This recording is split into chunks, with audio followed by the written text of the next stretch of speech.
बिदि आवाज एबा दाबि दिखांनाय गैया। बे बाथ्राखौ बुंनायनि खारना बिटिसिआ जेसेबां जोंनि बड'लेण्ड काउन्सिला जेसेबां बिसायख'थिनि गेजेरजों दाजागोन इसेबां गणतान्त्रिक भाबै जोंनि बड'लेण्डनि गोहोआ गोरानिफ्राय गोरासिन जागोन। आरो नैथि देग्लायनि बिटिसि इलेक्शननि समायनाया जाहैबाय जों जायखौ आसा खालामदों सिमां नुदोंमोन जागोन जाया उरखावदा दहाय बुंनाय बाथ्रा जे सनितपुर बिश्वनाथ गहपुरसिम दिनै बड'लेण्डआ आवगायलांबाय एबा एक्सटेनसन जाबाय। बिनि दिनैहाय प्रमाण हिसाबै देग्लाय बै ओनसोलनि रायजो राजाफ्रा भट होनो मोननाया गमामायैनो बियो रोखा जाबाय जे बड'लेण्डनि सिमाया गहपुरसिम थांबाय। आरोबाव थामथि देग्लायनि बे बिटिसि बिसायख'थिनि समायना एबा सौन्दर्यआ बिउटिया जाहैबाय जे देग्लाय विभिन्न जाति भाषा धर्म रायजो राजाफ्रा ओरैबायदि मोजाङै ज' खौसेयै बिटिसि बिसायख'थियाव भट होनो थाखाय मोनसे उत्सबमुखी एबा मोनसे फोरबो बायदि दिनैहाय बाहागो लादों। बे जोंनि देग्लायनि बिटिसि इलेक्शननि बेबो आरो मोनसे समायना। बेफोर बाथ्राखौ जों बयबो निश्चय नोजोर होदों। बिसायख'थिखौ जोङो मालाबाबो गाज्रि मोनलायनाय मालाबाबो जोंनि गेजेराव गुल गुजाबुजि सृष्टि जानाय बिसायख'थिया गाबोन जागोन समफोर जोबगोन खुनु खारनाव जाहाथे बे बिसायख'थिखौ लानानै जोंनि गेजेराव गावलायनाय गाज्रि मोनलायनाय माबा मोनसे आरोबाव गोदोनि बायदि परिस्थितिया जाहाथे गैया बेखौ जोङो गोजोन शान्तिनि गेजेरजों मोजां मोनसे परिबेशनि गेजेरजों जोङो बेखौ बाहागो लानांगौ। बिसायख'थिनि गेजेरजों देरहानानै जोंनि जि बड'लेण्ड गभर्नमेन्ट जागोन बे गभर्नमेन्टआनो बड'लेण्ड ओनसोलनि गासैबो रायजो राजानि जोंनि गथ' गथायनि भबिष्यत दानाय जोंनि बड'लेण्ड ओनसोलनि रायजो राजानि रांखान्थिखौ मजबुत खालामनाय जोंनि बड'लेण्ड ओनसोलनि स्कुलनिफ्राय आरम्भ खालामनानै कलेजनिफ्राय आरम्भ खालामनानै जोंनि विभिन्न साहित्य बिफानाव जोंनि लामा बान्दो दंग बिफानाव आबादारि बिथिङाव जोंनि बड'लेण्डनि गासै बिथिङाव गोख्रों खालामनाय जौगाहोनायनि थाखाय बेयो बिसायख'थि। बेनिखायनो जों बयबो बेखौ मोजाङै मोजां जोङो जेरै बाहागो लानि। दिनैनि दिनाव मानगोनां हाग्रामा महिलारि बिफानखौ लानानै एसे जायगा सरसा जादों। बे सरसा जानायनि खारना जाहैबाय बियो दाबि खालामबाय थायो जे एबाराव बिपिएफआ देरहागोन आङो सिट जाफिनगोन। बे बुंबाय थानाय खोथाखौ जों बयबो मिथिबाय। बे बुंनायनि गुदियाव एबा दिनै हाग्रामा महिलारि बिथाङा सिट जाफिननायनि दिनैनि समाव दिनैनि अबस्थायाव माबे जुक्तिजों बियो दाबि खालामनो हायो? दाबि खालामनाया असम्भब नङा, बुंनानै लानाया बियो असम्भब नङा, नाथाय बिनि बास्तबताया बहा बे खोथाखौ फंनैसो सावरायनि। दिनै हाग्रामा महिलारि बिथांजों बै समनि सुक्ति खालामनानै बिटिसि दाजेननानै बिपिएफ राजखान्थि हान्जा दाजेननानै जिखिनि दैदेनगिरि मावथिफारियाफ्रा ज' खामानि मावदोंमोन बे मानसिफ्रा बे दैदेनगिरि मावथिफार आरो रायजो राजाफ्रा दिनैनि दिनाव हाग्रामा महिलारिजों गैला। बेनि गेजेराव आंबो सासे भाइस प्रेसिडेन्ट एबा आसामनि खेबथाम मन्त्रि आंबो जादोंमोन। बिपिएफ हिसाबै खेबनै बिटिसिनि आङो डेपुटि चिफ जादोंमोन। मानाव गेदेर खाम्फा बरगयारि बिथाङा डेपुटि चिफ जानानै थांनाय बाराव बे जोंहा क'क्राझार लकसभानि बिपिएफनि बियो एमपि केन्डिडेट जादोंमोन। बेखौ जों बयबो मिथिगौ। मानगोनां हेमेन्द्रनाथ ब्रह्म आखुनि एमएलए बिबो बिपिएफमोन। आदा परमेश्वर ब्रह्म बिबो बिपिएफनि एमएलएमोन। आरो सानजाहा जोंहा हितेश बसुमतारी बिजिनिनि एमएलए कमलसिंह नार्जारी मानगोनां बिथां दानि सोलिबाय थानाय एमसिएलए जय मुसाहारि जोंनि चालबारिनि आरो बेबायदिनो गोबां दिनै 90% लिडार कर्मी बिफोरनि रायजो राजाफ्रा दिनैहाय हाग्रामाखौ नागारनानै जों बयबो इउपिपिएलआव मानव गेदेर प्रमद बर' आरो गोख्रावगोरा प्रमद बिथांनि दैदेननायाव जों ज' जाजोब्बाय। खोथाया जुक्ति थानांगोन बुंलाबानो जाया। दा गतिके बियो कुनु पद्धति दिनै सिट जाफिननो हाया असम्भव। आं मोनसे खोथा बुंनि दाख्लै 8 तारिखआव सान्तिपुराव जोंहा गथ'फोरा दंमोन ओरैबायदि रायजो राजा चिरां दुवार समष्टियाव दिनैनि बायदि बिसायख'थिनि मेल जादों 20,000नि बारा बे दागगारि ओनसोल खुंग्रिं बै हादान ओनसोल आरो बिनिफ्राय रानिखाता सान्तिपुर टुक्राझार बहाय थानाय जोंनि सान्थाल रायजो राजा बिदा फंबायमोन बे ओनसोलनि जोंहा राजबंशी शत्रुधर बिदा फंबाय मुसलमान बिदा फंबाय बर' रायजो राजा गुरखा नेपालि रायजो राजा ओरैबायदि लैहोर ओंखारदों 20,000नि बारा मोनसे समष्टिनिल' मिथिंमोन सान्तिपुराव ओंखारदों जेरावहाय हाग्रामा महिलारिया देबोरगावजों लोगोसे चिरां दुवार्सआवबो बियो देग्लाय केन्डिडेट जाहैदों। मानो होनोब्ला दुगा बागा बियो बुंफ्लांनानै लाबाय एबाराव आङो काम्फा बरगोरिया जेराव दारायगोन बहाय आंबो दारायगोन बे एसे बुंब्रेनानै लाबाय उफाय गैयै बहाय दारायहैबाय। हैदिनखालि जोंनाथ' 20,000नि बारा जाबाय इउपिपिएलना बे समावहाय बेबो देखायनो थाखाय बै भुटान बर्डार दागगारियाव हेलिकप्टार लालायनानै थांबाय बाहैबाय।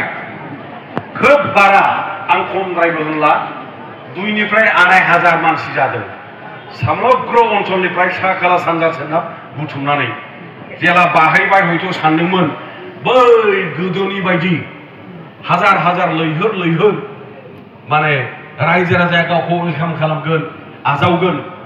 दा मानसिफ्रा जिहेतु गैया बे गैयैखौ नुनानै हेलिकप्टारनिफ्राय बे ओंखाराखिसै। शिब जाग्रानि अबस्थाया बिदि जायो। शिब जाग्रानि अबस्थाया हेलिकप्टार नुनाय लोगो लोगोथ' हाजार मानसि जानांगौ। बेनिफ्राय दसे गोबाव थानानै बैनि पार्टी वार्कारफोर माखासे जायफोर रिक्स लाग्रा जोंनाव दारायगोन सारनोबो जों देरहाहोहरगोन सिन्था खालामनाङा होननानै बुंग्रा खाथियावनो गिनानै थाङासै। दा बेखौथ' मिथिखागौ रायखसदा आखला थांगोनाखिसै उफाय गैयैनि मिडियायाव गाज्रि नुगोन होनना साननानै ओंखारनानै मिडियाजों रायलायबाय माखासे मानसिजों रायलायबाय। दा गावनो बुंना लायाखै होनबा मय पाब्लिक मिटिं भाषण देवानाय दागगारि ओरैनो आङो सानैसोजोंल' रायलायना फैदों होननानै रागाया दिउ रायबाय दा बे सिट जाग्रा जायो। बे अबस्थायाव दिनैहाय हाग्रामा महिलारि बिथाङा दिनैहाय सफैबाय। दा देबोरगावनि अबस्थाखौ क'क्राझारनि दतमानि रायजो राजा हिसाबै नोंसोर खाथिसिनाव मिथियो। आङो गोबां मिथिं खालामबाय सरलपारा उल्टापानि बिसमुरि जोंहा मा होनबाय सिमोर गामि क'क्राझार टाउन खुनु दिन बे भुटान हादोरनिफ्राय बलथुथिनानिसिम बे एमएलए जा एमपि जा बिटिसि इलेक्सन जा बिपिएफ एबा हाग्रामा महिलारि बिथाङा देरहाफेरनाय रेकर्ड गैया। एकदम बे सरलपारा भुटान हादोरनिफ्राय बलथुथिनानिसिम देरहाफेरा। बिनिफ्राय देबोरगाव गावसिनि गामियाव आरो गोदोयो लासै जेला बै बिटिसि सेक्रेटारियेट टाउनाव जेला हाबफैबाय जोंहा बेंगलि हिन्दी रायजो राजाफोर खोथाया बोरैबा जानो हागौ गिनायजों माजों जेने थेने बिसोरो भट होनानै 2,000 3,000 4,000 थांनाय बाराव 5,000 मार्जिनावल' बिथाङा देरहादों। देग्लाय साहा जेराव इउपिपिएलआ 50 देरहायोमोन 50 मार्जिनाव मावबा 100 देरहायोमोन बे जायगायाव जेराव 100 गैयाब्लाबो बहायनो 400 मार्जिन लाना फैगोन जेराव 50 बहाय 200 मार्जिन लाना फैगोन। आरो दिनै क'क्राझार टाउननि रायजो राजाफ्रा बिजनेस कमिउनिटि बेंगलि हिन्दी भाषिफ्रा ज्राव खेबसेयावनो 200 न'खर 300 न'खर हाग्रामाखौ गारनानै नांगोलखौ गारनानै ट्रेक्टराव दिनैहाय जइन जाजोब्बाय खुनु चान्स गैया हाग्रामाया गुबुनखौ देरहानायनि सिगांनि बाथ्रायावथ' बे देरहाखाला ओइबाराव जेननायबो थायो ग्रह थायो मानसिनाव थांनाय बाराव आङो एमएलए आव जेनदों आंना ग्रहआ बे जेननाय ग्रहआ दानगार जाबाय थांनाय बाराव देग्लायहाय हाग्रामा रायख'सा हाग्रामा देग्लाय जेननाय ग्रह बे ग्रहआनो बे जेनबाय हाग्रामानि ग्रहआ देग्लाय जेननाय ग्रह बे खाफालाव लिरनाया बारुआ बियो बेयो दहाय गथ'फ्रा बुंनाया 22 कौटिनि हा चन्द्रनासो बायना होदों आंनो दा बेखौ मा बुजिगोन आइ आफा रायजो राजा बिथांमोनहा 1.5 बोसोर सिगां मा होना कुन चन्दन नय सिरि नापाय काय चन्दन बेसेबां बुंबाय बे आंखौ लाजिनांबाय थाबाय सोर चन्दन आं सिनाया आं मिथिया दा बे मिथियै सिनायै मानसिनि नामखौ गावनो हा बायनानै होनाया आरो मा जाखो बेयो बेखौ जोंनि बर' खालायबो नालायबो होनो ना माने गन्दगल जाबाय होनो ना गोदाव सोराव जाबाय होनो ना मामा मामि जाबाय मा जाखो मानसिया बे मामा जाबाय बियो मा जाखो गावसोर मिथिगौ गैला एकदम गन्दगल जाबाय ओंखायनो आं बुंबाय थादों दा फुङाव मोनसे बुङो जोंना हाग्रामा भाइया सानसुआव मोनसे बुङो बेलासियाव मोनसे बुङो खुनु बुंनायनि माया माजों सोमोन्दो जेबो गैला मैया सानसे दाख्लै बे जोंनि सांबादिक बन्धुफोर रिपर्टारफोर सोंनायाव बुंदों नों आरो आंखौ दा मा बुंदों बियो हारिमु आफादनि आफादगिरि खालामदों बेखौ आंलायनो एबाराव एसे जेनखानसै बा सिद्धाखानसै नालाय बर' हारिमु आफादनि बियो आंखौ आफादगिरि प्रेसिडेन्ट बानायनो दा रिपर्टारफ्रा सोंबाय आंबो खाबु लायो बेना एसे बारा जाथारबाय बेखौ एसे थमथमनानै साननानै बे सोंनायाव आं जवाब होबाय बिनि जे सरन परन बुंनाय अंगि बुंगि खोथा बाथ्रा रायलायनाय बिनि फाव फेसन जायखौ बेखौनो जाम्बा गुरब बुंलाबाया होमबा दा बेखौ नायजोबनानै आङो दा नुदों बेबायदि केरेक्टारा सोरजों रुजुजायो बे चरित्रआ सोरजों रुजुजायो ओंखायनो बुंदा बियो बर' जातिनि सुकुरालि जाबाय हाग्रामाया बर' जातिनि सुकुरालि दानिया मैया सांबादिकफ्रा सोंबाय चन्दन ब्रह्मआ नोंखौ बर' जातिनि सुकुरालि होनदों नों मा होनो मयखर सुकुरालि चन्दन सुकुरालि कौन सुकुरालि को सिनि नापाय सुकुरालि को हाग्रामाया आंखौ बुंनाय बायदि कौन सुकुरालि को सिनि नापाय होनबाय नै दाना जोंहा आसोल सुकुरालिया होख्लायबाय दाना हु इज हाग्रामा महिलारि ये जाम्बा हाग्रामा जाम्बा होननानै सुकुरालियानो दांबाय दिनै सुकुरालिजों जाम्बा होनजाग्रा मानसिया मामा सिट जाबावनो हायो बियो हाला जायाखै माने गावखौ हानाय मोनबाय थादों जायखौ बेखौ बुरबक जाम्बा होनबाय थादों सुकुरालियानो दाना जोंनि हाग्रामा महिलारिखौ जाम्बा होनथारबाय जोब्बाय अबहाय भट देरहाबावनांगौ जाखो उरखाव दा दहाय बुंनाय 7-8 खुनुदिन 7-8 देरहाया मोनथामनिफ्राय मोनब्रै माबावबा देरहाबा देरहाफ्लांनो हागौ हाग्रामाया जितु जेनबाय नांगोला जितु जेनबाय बे सानै साथामा बहा थाङो हा बेफोरबोथ' सिंजों सिं रायलायनाय मालायनाय एसे एनै आखार इंगित मेगन थिफायलायनायाथ' सोलिलायगासिनो दंखायो जोंहा जुदि हाग्रामाया जेनबाय उनथिं बिसोरबो लाइन लाफैबाय फैजोब्बाय जोंनिया गुबै बाथ्राया जाहैबाय खौसेथि बड'फानि बानी बड'फानि बोसोन united we stand divided we fall खौसे जाबा जोङो थांनानै थानो हागोन गोरायै गोख्रोङै गावस्राबा जोङो जोबस्रांगोन बे मोन्थोरखौ जोङो दिनै जायखि जेरावखि थाया बे मोन्थोरा जोंनि बिखा मेलेमाव हाबनानै थानायनि थाखाय बेखौनो जोङो दिनै खालामनो नाजादों। आरो जोंनि माहारि हिसाबै देग्लायनि बिसायख'थिनि मोनसे समायना साइड एबा मोजां बे बिसायख'थिनि समायनाया आरो बेबो मोनसे जोङो बे बिसायख'थिनि गेजेरजों 100% जोङो खौसेथिनि बयबो लुबैनाय खौसेथिखौ जों देग्लाय खालामनो हासिगोन। जोंनो खौसेथि नांगौ।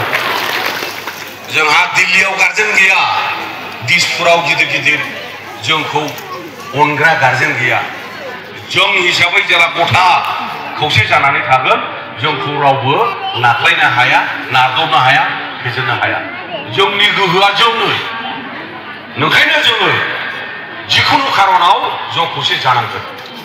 ज' खौसे जानायनि थाखाय जों बाथ्रा बुंनानै गावो खौसे रायजो राजा खौसे जायोबा गावनि जायगाया गाव बहा जिरायनो मोनगोन, गावआ रिजेक्ट जागोन, नारगार जागोन, रिजेक्ट जागोनखौ मिथिनानै बियो दिनै खौसे जानो नागिरनायखौ गन्दगल खालामो, सब समाय गन्दगल खालामो। ओंखायनो आङो बुंबाय थादों बियो दिनै हारसिङै दै सिङाव न' लुनानै थानो लुबैदों थाथोंसै, जोंहा ज' जाजोबसै, कमप्लिट जोङो ज' जाजोबगोन, जोंनि आद्रा थानाय सिमांखौ जों जाफुंसार होगोन, बड'फानि आद्रा थानाय सिमांखौ जों जाफुंसार होगोन। बे खेला थामसा नङा, बे बिसायख'थिया गोबां जोंहा अर्थ दङ। जोङो बहाय देरहानांगौ। मानव गेजेर प्रमद बर' बिथांखौ आरोबाव दाथ' मा बुंबावनो, बेथ' दतमानिसो सिट जाबाय, दा दतमानि सिट जाबाय। जोङो दाख्लैसिम आं नुनायाव 24-25 होनदोंमोन, दिनैनि अबस्थायाव आङो 26-27 नुगासिनो दं। केम्पेना दंबावो, असम्भब नङा 30टा मोनोबा इउपिपिएलआ, बेबो सम्भब नङा, बिसिम सहैगोन। बेवहाय देरहानांगौ। 26 देग्लायनि एमएलए इलेक्सना फेब्रुवारि मासाव जागोन। बिटिसिनि 6 मासनि उनावनो एसेम्बलि इलेक्सन जागोन। दा जोंहा बिटिसिनि सिङाव 15टा समष्टि गथा दङ। 15टायाव 15टा जों देरहानानै थांनानै जोङो दिसपुराव मा खालामनांगौ, गभर्नमेन्ट दानायाव गोख्रों जोङो गोहो लाहैनांगौ। मानो होनोबा 2026 सनाव 50 बोसोरनि थाखाय जोंनि एसेम्बलि आरो पार्लियामेन्टआ गोदानै दाफुंजानो थांगासिनो दं। 50 बोसोर बेवहाय जुदि जोंहा गोहो पावार पलिटिकेल पावारा जुदि थायाब्ला जोंनि अबस्थाया मा जागोन बयबो गोसोआव लाजोबबाय। जोंनि गोरों गोरा साफ्रोमबो व्यक्तिफ्रा दिनैहाय बयबो दायित्व लानानै माहारियारि आफादफ्रा दिनै दायित्व लानानै रायजो राजाखौ बुजायबाय थादों। रायजो राजाफ्रा बुजिनांगोन देग्लायनि बिसायख'थिनि गुरुत्वपूर्णआ बेबो मोनसे। 2026आव एमएलए सिटआ बारायगोन, एमपि सिटआ बारायगोन। दिसपुराव जुदि जोंहा खमथा थाया जों गोदाव सोराव जागोन, थगायजागोन। बेबो मोनसे इम्पर्टेन्ट देग्लायनि बिटिसि इलेक्सननि। बेफोरखौ नायजोबनानै जोङो ज' खौसे मोननाय मोनैया एसे थागोन, हास्लाबजोबा। बोसोरबाया सोलोंबाय, रोंबाय, परिकल्पना खालामबाय। 22 तारिखआव इलेक्सन, 26 तारिखआव जेला काउन्टिं खालामबाय। हयथ' अक्ट'बरनि प्रथम सप्तायावनो प्रमद बर' गभर्नमेन्टआ फैगासिनो दङ। दा अक्ट'बरनि प्रथम सप्तायाव जेला गभर्नमेन्टआ गोदानै फैफिनबाय, जेसेबां दानि बिथांखि प्लेनिं आसनि स्किमफोर रेडि खालामनानै दङ जोंनि फंबाय बिनानाव फरायसाफोरनि थाखाय, जोंनि बिमा बिफानि थाखाय, बोराय बुरैनि थाखाय, जोंनि आबादारिनि थाखाय, बिजनेसमेनफोरनि थाखाय, अखानायनिफ्रायनो प्रमद बर' गभर्नमेन्टआ जौगानायनि थाखाय सान हर अहर खामानि मावनो हागोन। दा जोबथारनायाव 20 बोसोरनि उनाव देग्लाय आंबो काजलगावनि एमसिएलए दारायनाय केन्डिडेट सासे जोंनि इउपिपिएल राजखान्थि हान्जानिफ्राय। दा जि दायित्व होबाय पार्टिनिफ्राय लिडारफ्रा, आं बेखौ नाखस खालामनो हायाखिसै। खारन खेबथाम मन्थ्रि जाहैनानै बिटिसिआव एमसिएलए जानाय, आङो बेखौ दाराया होनब्लाबो बियो गिदिर गिदिरखौल' लुबैयो बे मोनसे खोथा फैयो दा MCLA खौ गनायब्लाबो हाग्रामानि सुराव बुंदां हाग्रामानि सुराव बेनो गासिबो नांजोबगौ खोथाया बिदि आङो बिदि लायाखै आं बुजिनाया जेरावखि थाया रायजो राजाखौ सिबिनायनि थाखाय गोसो थायोब्ला इच्छा थायोब्ला जेरावबो जिरायनानै थानानै खामानि मावनो हायो दा जेखि जाया जोंनि दिनैनि जि परिस्थिति आं जेखौ नुदों काजलगांव समष्टि हिसाबै इतिमध्य आङो घोषणा खालामदों देग्लाय UPPL आ काजलगांव समष्टियाव 20,000 मार्जिन लानानै देरहागोन 20,000 बे 22,000 23,000 भट होननायखौ आं बारा फसायाखै दहाय उरखाव होननायखौ दा होमब्ला सिटनि मार्जिना बेसेबां जानांगौ दे आं MCLA आनो 20,000 मार्जिन लानानै देरहानायनि परिस्थिति जाबाय काजलगांव होमब्ला दतमानि सिटनि समष्टियाव सिबा UPPL आ 21,000 मोननांगोन ना मोना मार्जिना 21,000 मोननांगोन एबाराव कम्पिटिशन बाक्सानाबो बिराद मोजांजोब उदालगुरिनाबो बिराद मोजांजोब बयबो बिराद मोजां मोसादों जों जिखिनि नुबाय थादों ओरै दमगारनाबो बिराद मोजां सराइबिल मोजां कसुगाव मोजां गासिबो मोजां दा बेखिनिखौ नुसारबाय गतिके फैगौ समाव खोब शान्तिपूर्ण भाबै जोंनि बिसायख'थिया जाहाथे जायो बेखिनिखौनो आसा खालामनानै जोंनि मानाव गेदेर प्रमद बर' बिथांखौ न'नि सासे फिसा बेखौ बयबो गनायनानै जाहाथे बयबो मोजाङै गोसो गोथारै रोजा रोजा भट होनानै देरहाहोयो बेखौनो खावलायनानै बुंनायखौ फोजोबबाय गोजोन्थों Chandan Burma long live Chandan Burma sir long live Chandan Burma sir jindabad Chandan Burma sir jindabad Chandan Burma sir long live Chandan Burma sir long live Chandan Burma sir jindabad Chandan Burma sir jindabad Chandan Burma sir jindabad ধন্যবাদ